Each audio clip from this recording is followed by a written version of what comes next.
Merlin, Season 6, Episode 1. The Return of Arthur, Part 1. Chapter 1. Avalon. In a land of myth and a time of magic, the destiny of a great kingdom rests on the shoulders of a young man. His name is Merlin. Merlin looked out across the lake to the boat that carried Arthur. Tears blurred his vision. He couldn't bear the thought of telling Gaius he had failed. He'd had such faith in him. How would he ever face Gwen again? Arthur's death would break her heart. He dropped to his knees, the tears falling down his cheeks as the grief took him. He curled up on the bank and cried. Images flashed through his mind, one after another in quick succession. Percival looking closely at the ground following a muddy trail. He was searching for something, or someone. He saw Gwen and Gaius crying. Arthur's tattered cloak lay before them with his own water bottle slashed and burned. The scene changed again, and he saw himself as an older man, walking along a strange road. Large, horseless carriages thundered past him, and the ground trembled. He could not breathe. The sky darkened until all was black, and he heard cruel laughter all around him.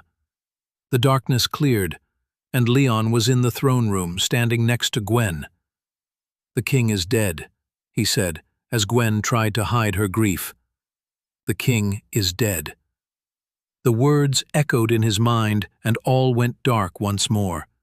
He opened his eyes and found he was still lying on the bank by the lake. He heard someone calling him from a long way off, and he wondered if he was still dreaming.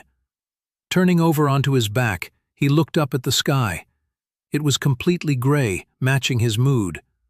Rain, so light it was almost mist, gently washed away the tears drying on his cheeks. He was soaked to the skin, but he didn't care. He closed his eyes again, hoping to block out the pain he felt deep inside. "Merlin!" he heard the voice again in his head. He sighed and opened his eyes once more. He sat up slowly, stiff from sleep, and rubbed his eyes with the heel of his hand. He had no idea what the time was. The sun was hidden. He looked around the clearing for whoever called him, but couldn't see anyone in the gray light. He heard someone calling him again. The voice was closer now, coming from the direction of the water. He looked out across the lake, but he could see very little in the dim light.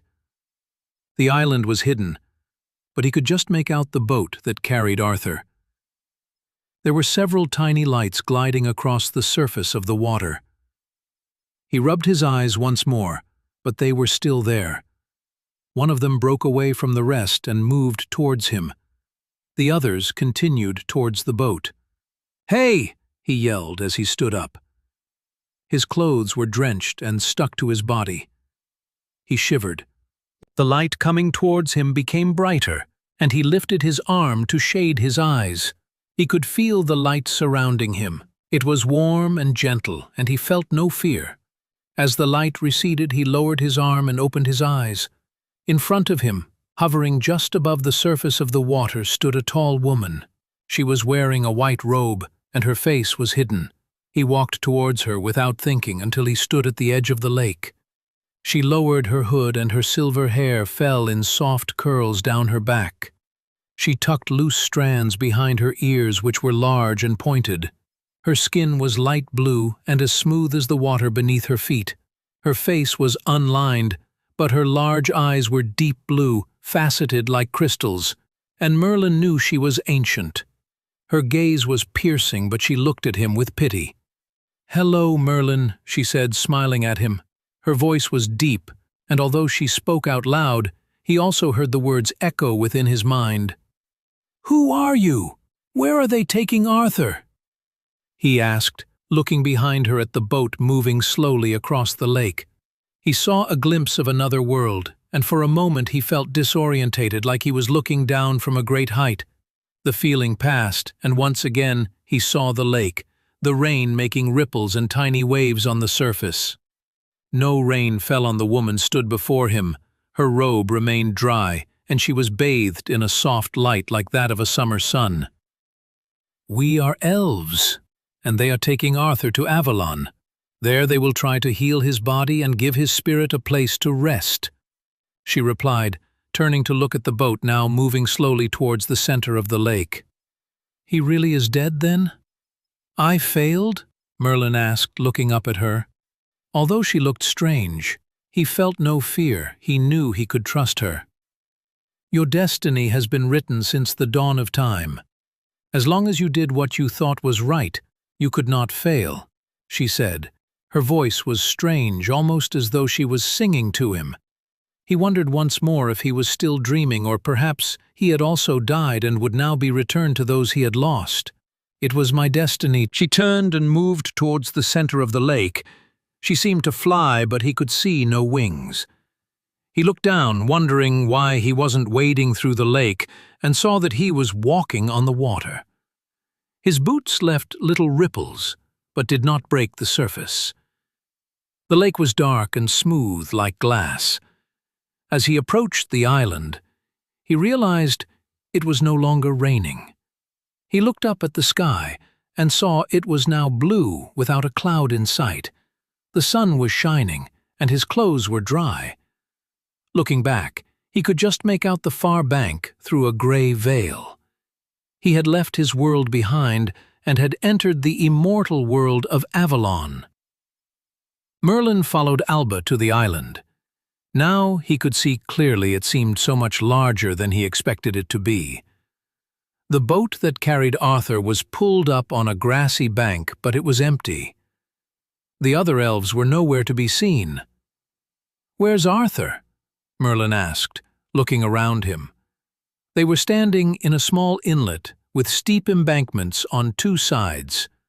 A white chalk path wound its way through the grass between them to the crest of a hill and disappeared out of sight. Although nothing seemed odd or out of place, nothing felt real. Merlin wondered once again if he was still dreaming.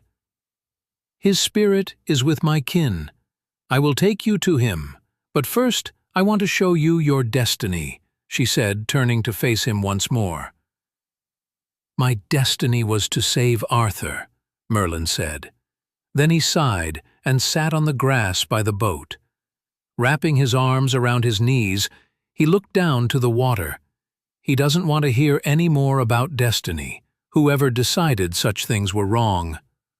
"Your destiny is strong, Merlin," Alba said, looking at the young man before her and feeling his grief as though it were her own. "He's dead, even if his spirit may live on in Avalon. I was supposed to save him, and I was too late. I have failed." He felt so tired and alone. He rested his head on his knees. "Far from it, Merlin. Your long journey is just beginning, and soon you will understand that things are not always as they seem. Your destiny is to unite the old ways and the new, and bring about a new time, the time of the White and the time of Albion." Merlin looked down at the grass, struggling with his tears. "I cannot do this, not alone. I'm nothing without Arthur. He was my friend, and it was his courage and honor that would have brought about this new world, not me." Merlin looked up at the woman before him. She was strange and beautiful, but he just wished she would leave him alone with his grief. He looked away from her, back down to the water, and closed his eyes. No one can escape their destiny. Not all is as it seems. Arthur had to die so you would bring him here to save him. The source of the Sheed's power is indeed here at the Sacred Isle, but it is not theirs alone. There are many others that call Avalon home and share that power. The elves have lived on Avalon far longer than the She, and we are far more knowledgeable in the art of healing. She stood up and held out her hand to Merlin. He hesitated, then took her hand and stood next to her. Alba led Merlin up the bank, following the path between the grassy slopes. There were small blue and yellow flowers in the grass. Here and there, flowering bushes climbed the bank. Their sweet fragrance filled the air. As they climbed, he saw the branches of flowering trees appear along the top of each bank. Even though his heart was heavy, he looked around with wonder. Everything seemed so alive. The colors of the grass and flowers looked bright and vivid. Even the sky seemed bluer here, and there was no cloud. There seemed to be a hum coming from everything, as though the land was singing to him. Alba talked to him as they walked. Her voice was quiet, but he heard every word. The things she told him formed images in his mind. He saw the long years of the immortal races, the patient waiting and watching as men took control over the lands they were once free to roam. The Sidhe do not care for the children of men, they only care for wealth and power. They use dark magic for their own gain, and men used to fear and worship them. They were treated as gods and would enchant or kill those that angered them. Over time, men found they could capture them, and even kill them, and their power over men weakened.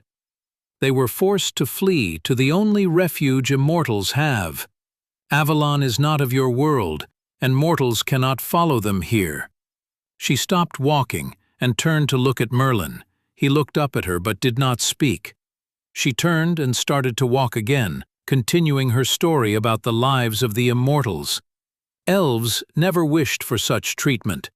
They enjoyed the company of men and taught them the healing arts, how to speak with the mind, and how to use magic for good. Long before the Great Purge, most of us left the world of men and made Avalon our home. The Druids still follow our teachings and are able to hear our thoughts. We were sad to leave, but we bear you no ill will and will help you if we can. You can heal Arthur and bring him back? He asked. He stopped walking, and she turned to look back at him. Arthur will rise again. He is the once and future king. He has been taken to a place of healing. My kin will remove the shard, but the wound was deep, and it will take time to heal. Here his spirit can rest while his body recovers.